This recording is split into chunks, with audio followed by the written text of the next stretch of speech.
En la historia de la guerra, a veces no gana el ejército más fuerte, ni el general más inteligente, sino el que tiene a los elementos de su lado. Lo que sucedió en el Valle del Río Frígido en el año 394 es quizás el caso más famoso de intervención divina en el campo de batalla. Dos ejércitos romanos chocaron no por territorio, sino por el alma misma del imperio.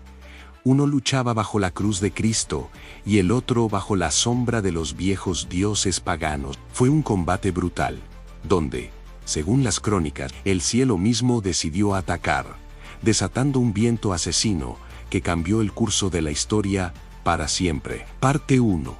La última resistencia pagana An. Para entender la magnitud de este conflicto, hay que recordar que el Imperio Romano estaba fracturado por dentro. El emperador Teodosio, gobernando desde Constantinopla, había declarado la guerra espiritual contra el pasado, prohibiendo los sacrificios y cerrando templos. Pero en Occidente, la vieja aristocracia romana, los senadores de familias antiguas, miraban con horror cómo sus tradiciones milenarias eran destruidas. La tensión estalló cuando Arbogasto, un general de origen franco, brutal y eficiente, tomó el control real de las legiones de Occidente. Arbogasto no podía ser emperador por ser bárbaro, así que colocó en el trono a un hombre de paja, a Eugenio, un profesor de retórica. Aunque Eugenio era cristiano de nombre, simpatizaba abiertamente con la causa pagana y se convirtió en la marioneta perfecta para la rebelión. Juntos, iniciaron una revolución conservadora, restauraron el altar de la victoria en el Senado y financiaron festivales antiguos, desafiando a Teodosio. Para el emperador de Oriente, esto no era una simple usurpación política, era una herejía que ponía en peligro la salvación del alma de Roma. Ante Teodosio, reunió un ejército masivo, reclutando a miles de godos como auxiliares, incluyendo a un joven líder llamado Alarico. Marchó hacia Italia dispuesto a aplastar a los rebeldes, cruzando los Balcanes en una carrera contra el tiempo. Arbogasto lo esperaba en los Alpes Julianos, en el paso del río Frígido, una posición defensiva formidable que conocía como la palma de su mano. El general franco estaba tan seguro de su victoria que colocó estatuas de Júpiter lanzando rayos en las cimas de las montañas para intimidar a los cristianos. Sus estandartes llevaban la imagen de Hércules, el símbolo de la fuerza invencible, desafiando al dios de Teodosio a detenerlos. Era el escenario perfecto para el juicio final de los dioses romanos, una batalla donde la fe sería tan importante como el acero. Parte 2.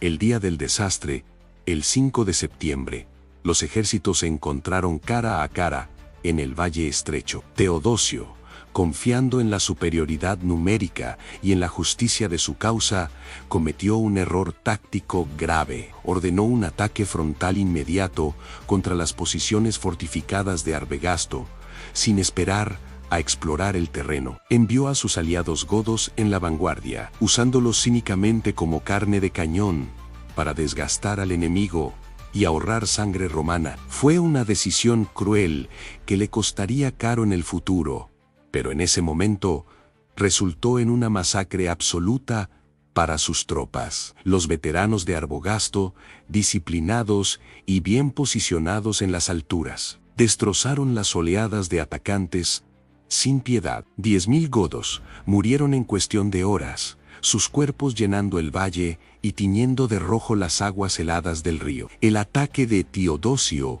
se estrelló contra un muro de acero y, al caer la tarde, su ejército había sido rechazado con pérdidas catastróficas. La moral en el campamento cristiano se desplomó. Los soldados murmuraban que quizás el dios de Teodosio los había abandonado frente a Júpiter.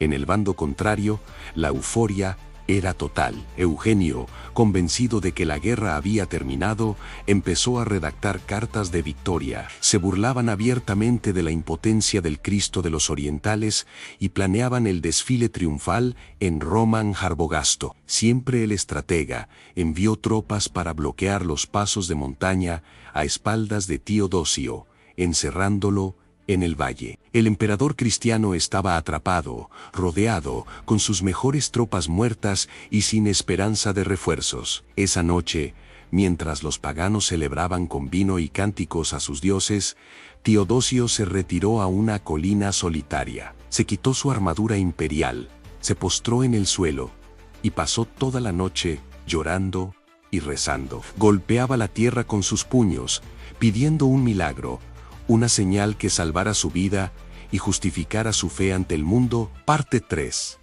El viento de Dios al amanecer del 6 de septiembre. La situación parecía imposible para el ejército de Oriente. Teodosio, con los ojos rojos por no haber dormido, ordenó a sus hombres formar filas para lo que seguramente sería su última batalla. Los soldados de Arbagasto salieron de sus tiendas relajados, esperando una simple operación de limpieza para acabar con los supervivientes. Pero entonces, algo cambió en la atmósfera. Un rugido profundo comenzó a escucharse en las montañas, como si la tierra gruñera. De repente, el Bora, un viento catabático famoso en la región por su violencia impredecible, estalló con fuerza de huracán.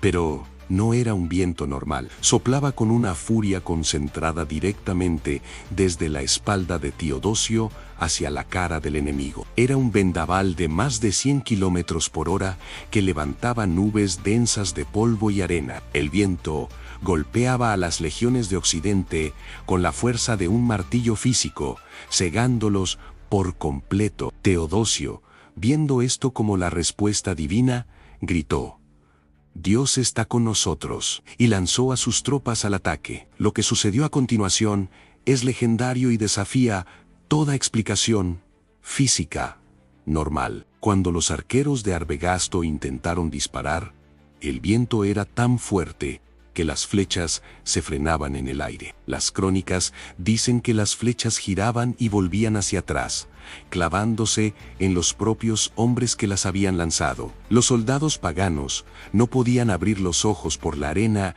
y sus escudos pesados eran empujados contra sus pechos. Era como luchar contra un ejército invisible que les arrancaba las lanzas de las manos y los tiraba al suelo. Mientras tanto, las jabalinas y flechas de los soldados de Teodosio volaban impulsadas por el viento, alcanzando distancias imposibles. El pánico se apoderó de las filas de Arbagasto. Los hombres, aterrados, gritaban que el dios cristiano estaba peleando en persona. Las grandes estatuas de Júpiter en las colinas fueron derribadas por las ráfagas, cayendo al barro ante la vista de todos. Fue el símbolo visual definitivo de que su tiempo había terminado y de que el cielo había elegido un bando. Parte 4. La masacre en la línea de Arbagasto, ciega, confundida y golpeada por los elementos, se desintegró rápidamente. No hubo batalla real ese segundo día.